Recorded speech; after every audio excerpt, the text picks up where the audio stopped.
이제 우리 다 같이 일어나셔서 하나님의 말씀 보도록 하겠습니다.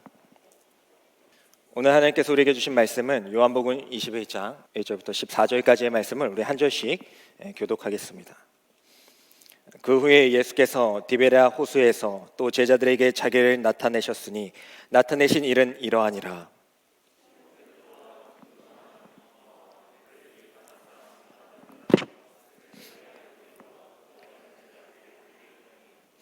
시몬 베드로가 나는 물고기 잡으러 가노라 하니 그들이 우리도 함께 가겠다 하고 나가서 배에 올랐으나 그날 밤에 아무것도 잡지 못하였더니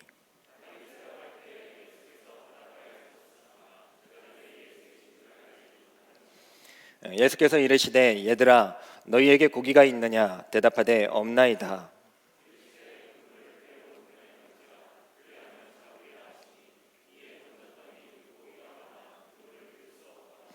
예수께서 사랑하시는 그 제자가 베드로에게 이르되 주님이시라 하니 시몬 베드로가 벗고 있다가 주님이라 하는 말을 듣고 겉옷을 두른 후에 바다로 뛰어내리더라.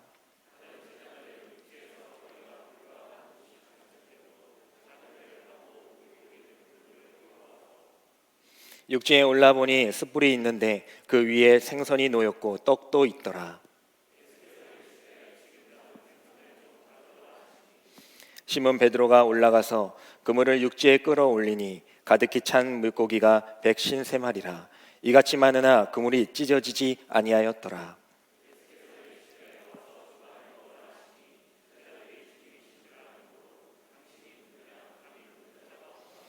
예수께서 가셔서 떡을 가져다가 그들에게 주시고 생선도 그와 같이 하시니라. 이것은 예수께서 죽은 자 가운데서 살아나신 후에 세 번째로 제자들에게 나타나신 것이라. 아멘. 이 말씀은 살아계신 하나님의 말씀입니다.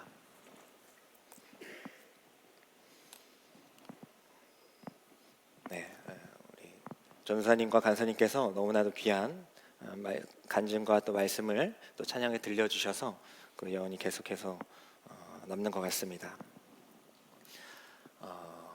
여러분들은 부활하면 무엇이 가장 먼저 떠오르십니까? 부활. 부활절이라서 부활이기도 하지만 부활하면 딱 떠오르는 게 뭐예요? 계란이요? 계란이요? 계란. 물론 사실 그래요. 사실 이미지적으로 또 우리가 육신적으로 딱 부활절 하면 계란이 떠오르긴 합니다. 많이 떠오르기도 하고 또 어떤 분들은 뭐 가수가 떠오르기도 할 거고 또 어떤 분들은 뭐 다른 무엇이 또 우리는 또 블러썸데이라는 게 떠오르잖아요. 그죠? 블러썸데이가 우리 부활절에 대한 이름이니까 여러 가지가 생각이 나요. 하지만 부활절에서 가장 중요한 것은 바로 당연히 예수님이시겠죠. 예수님께서 부활하신 것이 오늘날 우리에게 큰 은혜가 되고 또 능력이 되고 또 효력이 있기 때문에 우리는 기독교는 부활을 떠나서 말할 수 없다라고 이야기할 수가 있겠습니다.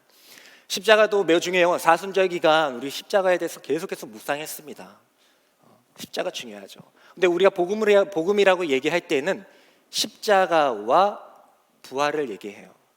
하지만 우리 신앙생활을 할 때에는 솔직히 말해서 십자가가 한 8, 90 그리고 뭐 4월달쯤 되면은 부활이 또 어떨 때 한 어떤 말씀 가운데 한 10%, 20% 그 정도로 차지하는 것 같아요. 하지만 십자가와 부활은 하나의 복음이거든요.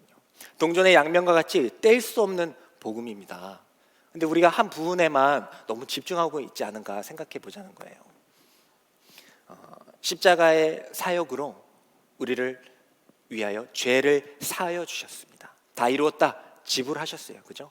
그 지불하신 다음에 죽으셨잖아요. 죽으신 다음에 다시 살아나셨습니다.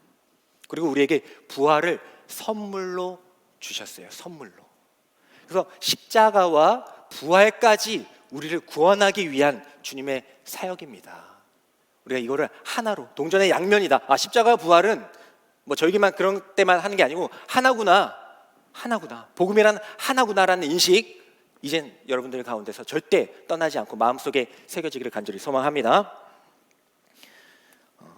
예수는 역사다라는 영화가 있어요. 거기 보면은 이제 리스트로벨이라는 그런 신문 기자가 나오는데 그 기자가 예수님을 믿지 않는 사람이었어요. 근데 어떤 사건으로 하여금 나중에 영화를 보세요. 어떤 사건으로 하여금 아내가 예수님을 믿게 된 거예요. 이제 끌려다니죠. 당연히 남편이니까 끌려다니면서 너무나도 힘들고 왜 그런가 막 생각하게 되죠. 그리고 나서 이 아내를 이 기독교로부터 구원해야겠다, 건져내야겠다라는 생각을 합니다. 그리고 이 사람이 이제 신문 기자니까 뭐예요? 팩트 폭행. 그래서 하나하나 조사를 합니다. 전문가들을 찾아가면서 부활의 허구성에 대해서 하나하나 찾아가요. 거의 뭐 의사도 찾아가고 뭐 고증학 박사도 찾아가고 하면서 하나하나 찾아가면서 연구를 하고 기자로서 역할을 다 이렇게 해가지고 취합해 봤는데 결국에는 그가 그 사실 앞에서 굴복하게 됩니다. 기독교를 무너뜨리려고, 아내를 빼오려고 부활이라는 것을 공격해서 그걸 빌미로 아내를 설득시키려고 했는데 그걸 조사하다 보니까 그가 결국 예수님을 받아들이게 되었다라는 것입니다. 그리고 미국의 세데백 교회라는 엄청 큰 교회 목회자가 됐어요. 그리고 신학 교수가 되었고요.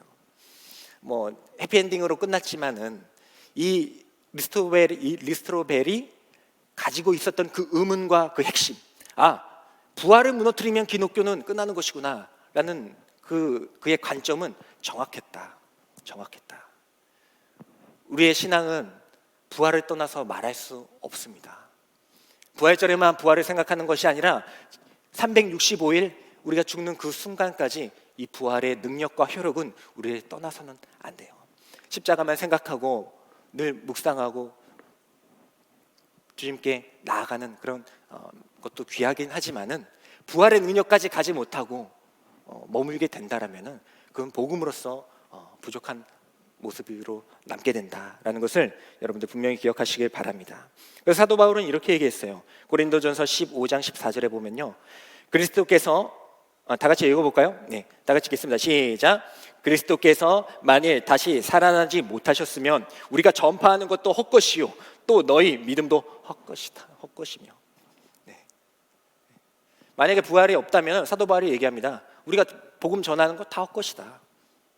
리셋 제로다. 우리가 믿는 믿음, 예수님 막 십자가 믿고 그 믿음도 헛것이다 라고 얘기할 정도로 십자가와 부활을 바울은 강조하고 있습니다. 그리고 나서 또 고린도전서 15장 20절부터 21절에 이렇게 얘기를 합니다. 우리 한번 읽겠습니다. 시작. 그러나 이제 그리스도께서 죽은 자 가운데서 다시 살아나사 잠자는 자들의 첫 열매가 되셨도다. 사망이 한 사람으로부터 말미암았으니 죽은 자의 부활도 한 사람으로 말미암는도다. 예수님의 부활의 능력이 우리에게 영향과 효력을 끼치는데 그것이 바로 무엇이냐? 예수님께서 부활하셔서 첫 열매가 되셨다라는 겁니다. 부활의 첫 열매, 대표가 되었다는 거예요. 그래서 이제는 우리 또한 주님을 믿고 성령님과 함께 주님과 연합하게 될 때에 그 첫 열매 따라, 첫 열매가 사과가 열리면 다 사과가 열리는 거예요. 배가 열리면 다 배가 열리는 거 아닙니까? 그 첫 열매가 부활의 열매를 주님께서 맺어주셨기 때문에 이제 우리도 주님과 연합하게 되면, 가지가 된다면 우리도 그와 같이 그 부활의 열매를 갖게 될 것이다 라고 우리에게 말씀해주고 있습니다. 이것이 바로 부활의 효력이고 능력이에요. 부활의 효력과 능력이 이 세상에서의 우리의 삶 가운데에도 효력이 있고 능력이 되지만 이 세상 이후의 삶에서도 효력과 능력이 된다는 것을 이 말씀을 통해서 우리는 확실히 알게 된다는 것이죠. 죽음이 끝나는 것이 아니구나. 죽음 이후에도 주님께서 부활하신 것처럼 우리 또한 부활하게 되는 것이구나 라는 것이 우리 가운데 능력과 힘이 된다는 것입니다. 하지만 먼 나라 이웃 나라, 죽음 이후의 세계 우리 별로 많이 생각하지 않잖아요. 지금 건강하고 지금 이렇게 잘 살고 있는데 죽으면 어떻게 될까 많이 생각하지 못할 때가 있지 않습니까? 근데 이 부활의 능력은요, 죽음 이후의 세계뿐만 아니라요, 이 세상에서도 우리에게 효력과 능력을 발휘하는 데에 그 은혜가 있습니다. 오늘 말씀을 보면요, 예수님께서 제자들에게 나타나신 거예요. 물론 그 전에 2번이나 나타나셨습니다. 죽으셨을 때에 마가의 다락방에서 제자들이 두려움에 떨고 있었을 때 나타나셨잖아요. 쫙 나타나셨어요. 내가 너에게 평안을 주겠다 말씀하셨어요. 근데 그때 도마가 없었네요. 도마가 없으니까 나는 그 나중에 와가지고 예수님이 나타나셨다고 난 못 믿어. 예수님은 나 주로 섬기긴 했지만 우리 스승이긴 하지만 너희들 거짓말 하지 마 이렇게 말하니까 그거 들으시고 또 나타나셨잖아요. 두 번째로 나타나셨습니다. 그리고 세 번째로 오늘 본문으로 나타나신 거예요. 우리가 다 읽으셔서 기억나시는 분도 있고 전체적인 내용은 기억이 안 나시겠지만은 세 번째로 예수님께서 제자들에게 나타나셨습니다. 근데 그 앞에 우리가 읽었던 본문의 내용을 보면 어때요? 두 번이나 예수님 부활하신 것을 봤단 말이에요. 여러분 제자인데 예수님이 돌아가셨어요. 무덤에 갇히셨어. 그래서 우리 두려움에 떨고 있어. 뭐 어떻게 하지? 어떻게 하지? 하면서 마가의 다락방에 다 모여 있어. 우리가 지금 여기 다 마가의 다락방이라고 치고 다 모여 있어. 이제 끝났다. 우리 잡히면 죽는다. 이러고 있는데 로마 정권이니까. 근데 예수님이 이 벽을 뚫고 나타나셨다고요. 그러면 어떻겠어요? 우리 어떨까요? 너무 잘 믿을 것 같지 않아요? 그죠? 너무 잘 믿을. 예수님이 부활을 딱 벽을 뚫고 딱 나타나셨는데 우리가 다 같이 봤어. 한두 명이 본 것도 아니야. 다 같이 봤어. 그럼 우리 어떨까요? 정말 잘 믿겠죠? 그런데 오늘 그 친구가 안 왔네. 그래서 예수님이 그 친구가 너희들 300명 다 환상 본 거 아니야? 그래가지고 다음 주에 또 나타나셨어. 그럼 어떨까요? 정말 더 잘 믿겠죠? 더 잘 믿겠죠. 그게 맞잖아요. 그게 정상적이잖아요. 근데 오늘 말씀을 보면요, 제자들 어때요? 다 기억 안 나시겠지만 제자들이 하는 말이 어떻습니까? 베드로가요 두 번이나 봐놓고, 부활하신 예수님을 두 번이나 봐놓고 고기나 잡으러 가자 하고 고기 잡으러 갔어요. 제자들 그 다른 친구들도 그래 너 따라가자 하면서 다 고기 잡으러 갔어요. 기적과 같은 일이 벌어진 거죠. 예수님을 본 기적보다 더 기적 같은 일, 예수님을 두 번이나 부활하신 예수님을 봐놓고도 어찌할 바에 모르고 다시 삶의 그 자리로 회귀했다라는 겁니다. 그때에 예수님께서는 그들에게 나타나셨어요. 오늘 본문을 전사님과 같이 공유하고 그런 건 아니었습니다. 하지만 내용이 어느 정도 상충하는 것 같아요. 맞는 것 같아요. 예수님께서 나타나셨어요. 제자들에게 다시 한번 나타나셨습니다. 두 번 보면 잘 믿을 것 같고 이제는 복음으로 살아갈 것 같고 그럴 것 같았지만은 제자들은 다시 자기의 삶의 자리로 돌아갔어요. 그게 인간입니다. 그게 우리예요. 대단한 경험하고 체험하고 응답받고 그러면 평생 잘 믿을 것 같죠?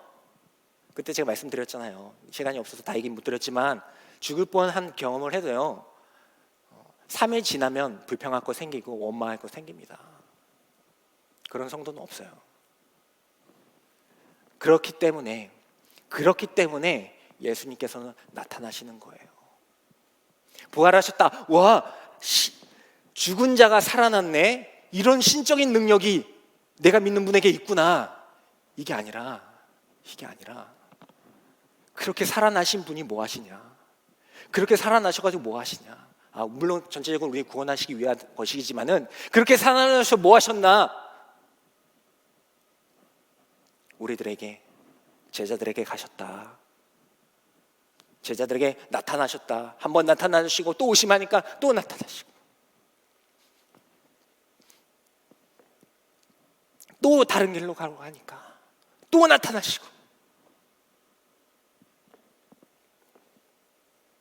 예수님이 할 일이 없어서 40일 동안 승천하려면 좀 시간이 있으니까 친한 애들이나 볼까 친구라 했으니까 그렇게 나타나신 것이 아니라 정말 우리를 구원하시기 위하여 또 두려움에 떨고 있는 우리를 위하여 또 의심하고 있는 우리를 위하여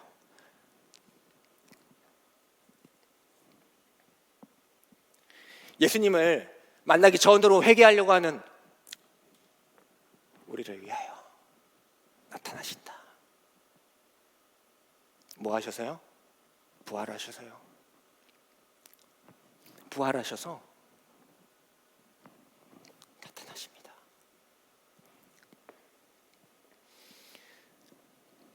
전사님께서 정말 어두운 삶을 사신 것 같아요. 어려운 삶을 사셨던 것 같아요. 들으면서 저도 제 삶을 많이 돌아보고 또 되김질해보고 반성도 해보고 막 그랬는데요. 근데 전사님 하는 말 가운데 좀 가슴이 아팠던 것은 뭐 신체적인 그런 모습도 있었고, 근데 되게 아름다우시잖아요, 그죠? 되게 아름다우시고 또 물론 저희 아내보다는 아니지만 예, 당연하죠 그거는. 저희 아내가 지금 되게 아름다우시고 또 어머니께 뭐 전도 얘기도 하셨지만 물론 전도가 여러 가지 개념을 할 수 있겠지만은 꼭 노반 전도를 해가지고 모르는 분 이렇게 하는 건 전도가 아니잖아요. 뭐 그것도 이제 물론 전도긴 한데 전체적으로 이렇게 보게 되면 저도 전도사님께 전도 받았거든요. 물론 이제 목사가 돼서 한 거지만 전도사님의 그 노래에 그 찬양에 은혜 받았거든요. 힘들고 또 외롭고 또 괴로울 때 전도 받았거든요. 그것도 전도 아닙니까? 그래서 전사님 안 계시죠? 많이 전도하셨다. 뭐 저뿐만이겠습니까? 여러분들도 전사님 찬양에 위로받고 하나님 만나고 전도 받으셨잖아요. 그 예수님께서 2000년 전에 십자가에서 우리 다 죄 지불하시고 제자들에게만 나타나시고 끝나신 게 아니라 그들에게 3번 나타나신 것처럼 이제는 올라가셨지만 성령님을 보내주셔서 우리 가운데 매일같이 나타나시잖아요. 무기력하고 우울하고 의심하고, 그게 아까 우리 전사님도 이제 40대가 가까이 오는데 아직도 그런 고민을 하고 계시다고 하시지만 40인 저로서도 동일한 생각을 하고 있거든요. 우린 그런 존재거든요. 물론 꼭 그렇다는 건 아닙니다. 물론 충만해가지고 평생을 또 이렇게 충만한 상태로 믿음으로 살아가시는 분도 있어요. 근데 그러지 못하는 부분이 바로 저도 있다는 거죠. 예수님께서 나타나셨어요. 그 제자들한테 뭐 하십니까? 뭐라고 하셨어요 오늘? 던지시는 거예요. 오늘 하나도 못 잡았지? 배 오른편에 그물 던져라. 힘들어 죽겠는데 그물을 또 던지라고 하세요. 던졌어요. 고기 엄청 잡았네요. 만선했습니다. 만선. 데리고 왔어. 고기 갖고 왔어. 근데 또 예수님 또 뭘 하십니까? 그 잡은 것 줄 생선 가지고 와. 힘들어 죽겠는데 던지라 하시고요. 애써 잡았더니 고기 가지고 와라. 그러고 나서 뭐 하십니까? 내 건데 아깝다 이런 생각 들기도 전에 뭐 하십니까? 그 가지고 와서 조반을 먹어라. 결국 뭐예요? 뭐 하시는 겁니까 예수님? 우리한테 힘든데 던지라 그러고 애써 노력했던 거 다 이뤄놨더니 그 다시 반납하라고 하시고 아브라함과 이삭처럼 반납하라고 하시고 이제 못하겠습니다. 지칩니다. 허기집니다. 배고픕니다. 할 때에 그때 먹이시는 겁니다. 이 조반을 와서 먹으라. 부활하신 예수님께서 우리에게 물론 그 부활하신 능력으로 우리가 죽어서 다시 천국에서 다시 태어날 수 있다. 살아가게 된다. 너무나도 감사한 일이지만은 이 땅에서 우리에게 찾아오시는 그 예수님의 그 은혜가 동일하게 값지지 않을까. 그런데 이 세상 살아갈 때 열심히 막 다 살면서 천국 가서 그렇지 이렇게 해서 천국 가고 헌금 많이 내고 봉사 많이 하고 예배 드리고 해가지고 천국 가야지 라는 마음이 우리 가운데 있다. 그러다 보니까 조금 힘들고 어렵고 괴롭고 뭐 상하는 일, 속상한 일 생기면 바로 떠나가고 의심하고 두 번이나 예수님을 보고 많이 체험을 했어도 안 믿는 거예요. 듣질 않는 겁니다.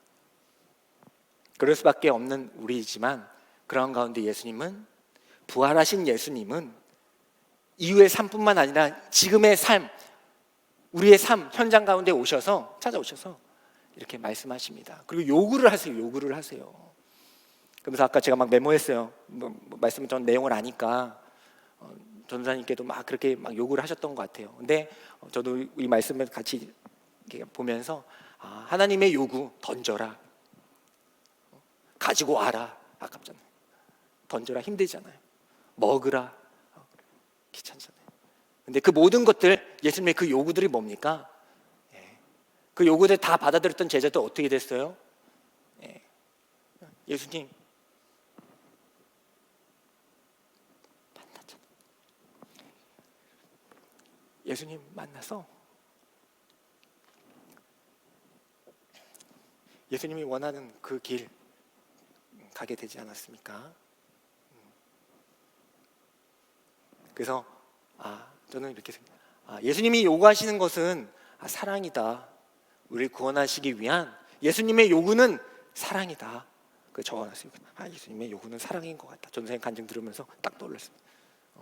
요구 엄청 하시는데 예수님의 요구는 결국 우리를 구원하시기 위한 하나님의 사랑이다. 어찌나 그렇게 사랑하시는지 지난 시간에도 친구를 위하여 목숨을 버리는 자는 그것이 가장 큰 사랑이다 말씀을 하셔놓고 뭐라고 하셨어요? 우리가 뭐라고 하셨어요? 너는 나의 친구다 말씀하셨잖아요. 근데 멋있고 감동적이지 않습니까? 제일 큰 사랑 말씀하셔놓고 그 사랑 우리에게 주시려고 하는 분이 예수님 아니십니까? 부활절 저도 밝은네요. 불의 능력으로 일어나자 그렇게 하고 싶었어요. 근데 전도사님이 또 그렇게 말씀하셔가지고 저도 약간 그런 느낌으로 가고 있는데 예수님께서는 여러분들이 다시 회복하시길 원하십니다. 일어서길 원하십니다. 저기 세상 말고요. 지금 물론 괜찮아요. 2번 봤는데도 그랬다니까요. 의심해도 괜찮아요. 딴 길로 가려고 해도 괜찮아요. 귀찮아서 그래도 괜찮아요. 하지만 그건 분명히 아세요. 계속 갈 겁니다. 제자들한테 3번 해서 갔지만 계속 가실 거예요. 그런 말이 좋은 말 할 때 그건 아니지만 그런 느낌으로 주님 계속 오실 거니까 그 사랑 안다면 하루라도 빨리 주님의 말 듣고 가는 것이 기쁨 아니겠습니까? 물론 죽을 때 돼가지고 마지막에 그 제수처럼 죽을 때 다 돼가지고 주님 이제 주님을 믿겠는데 저 지금이라도 살려주시겠습니까? 그래, 네 믿음이 귀하다. 너가 오늘 나와 함께 낙원에 있을 것이다. 물론 그것도 은혜롭게 해피엔딩이지만 다 죽을 때 돼가지고 주님의 사랑 느끼고 가는 것보다 지금 힘들고 괴롭고 어렵고 우울하고 무기력할지라도 지금 그때마다 주시는 예수님 만나면서 그 사랑 느끼면서 사는 게 더 행복한 일 아니겠습니까?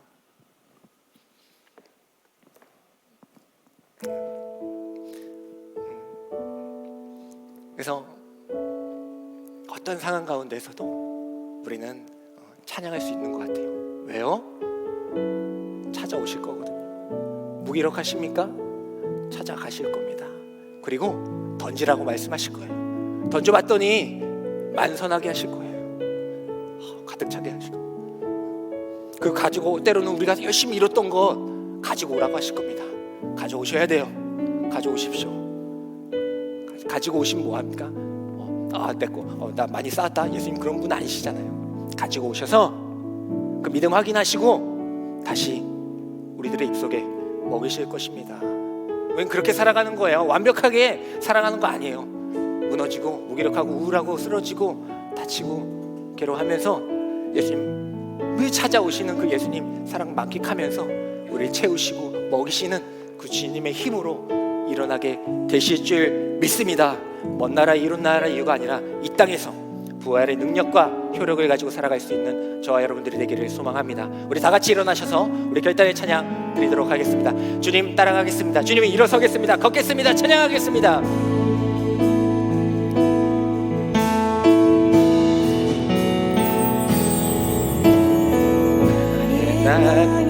나타나 하나님의 아들, 그분은 약하고 깨어진 이들의 친구, 공의와 하늘의 정의로 온 땅을 다스리는 그리스도, 공평과 겸손의와 다시 한번 찬양합니다. 이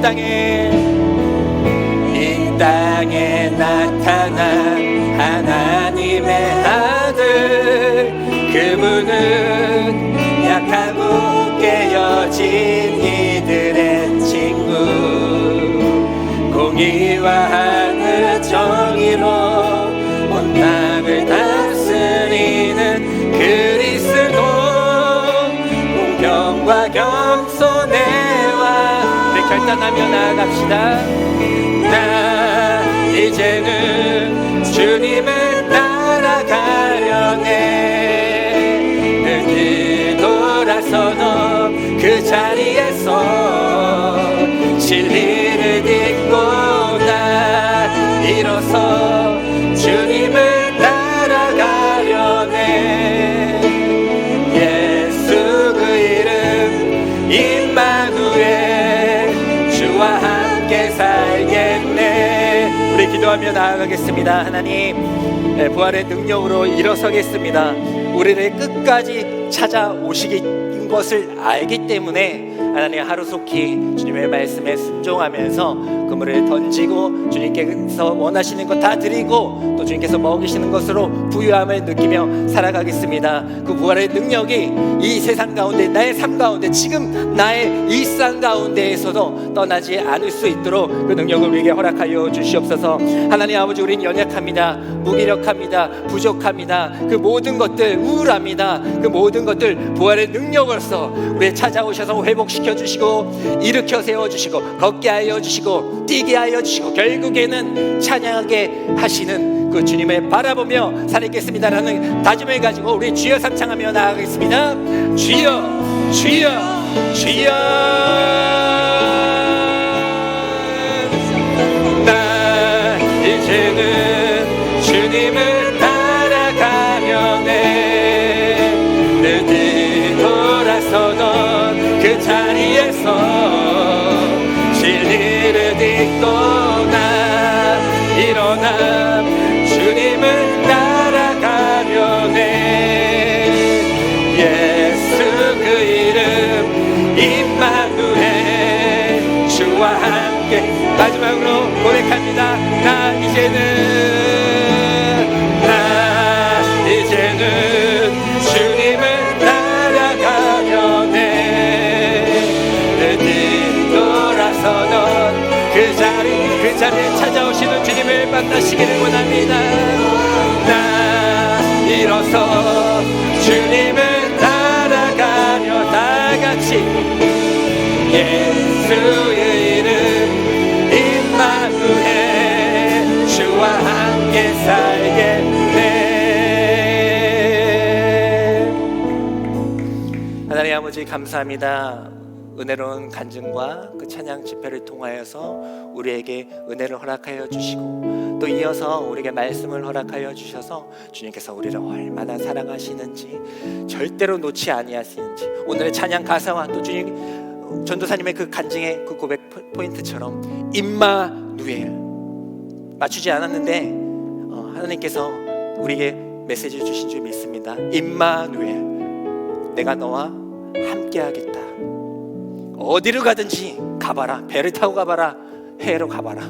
골방에 있어봐라. 내가 너와 함께 하겠다. 왜냐면 내 이름이 임마누엘이기 때문에 그 주님의 능력, 부활하신 주님의 가장 큰 능력, 우리와 함께 하신 그 은혜가 우리 일생 가운데 평생, 아니 2, 3주뿐만 아니라 평생 나타나서 어떠한 상황 가운데에서도 하나님을 찬양할 수 있는, 오히려 찬양할 수 있는 무기력해도 찬양하고, 연약해도 찬양하고, 괴로워도 찬양하고, 나약해도 찬양하고, 부족해도 가난해도 찬양할 수 있는 저희들이 되게 해달라고 저희들이 기도하며 살아갈 수 있기를 간절히 소망합니다. 이 모든 말씀 살아계신 예수 그리스도의 이름으로 기도드리옵나이다. 아멘. 지금은 우리가 살고 있는 그 자리에 찾아오신 예수 그리스도의 은혜와 독생자 예수를 보내어 주셔서 십자가로 모든 것을 지불하여 주시고 이 땅을 살아가는 우리들에게 부활의 능력으로서 함께하여 주시는 하나님 아버지의 사랑과 부족하고 연약하지만 그때마다 찬양 듣게 하시고 말씀하게 하여 주시고 기도하게 하시고 하나의 공동체로 묶어주셔서 끝까지 그 길 걸어갈 수 있는 제자로 삼아주시는 성령 하나님의 감화 교통하심이 이제서 예배드리고 있는 모든 성도들의 머리 위에 더 스토리 공동체 위에 어딘가에 있을 우리의 청년들 위해 지금부터 영영까지 함께하여 주시기를 간절히 축원하옵나이다. 아멘.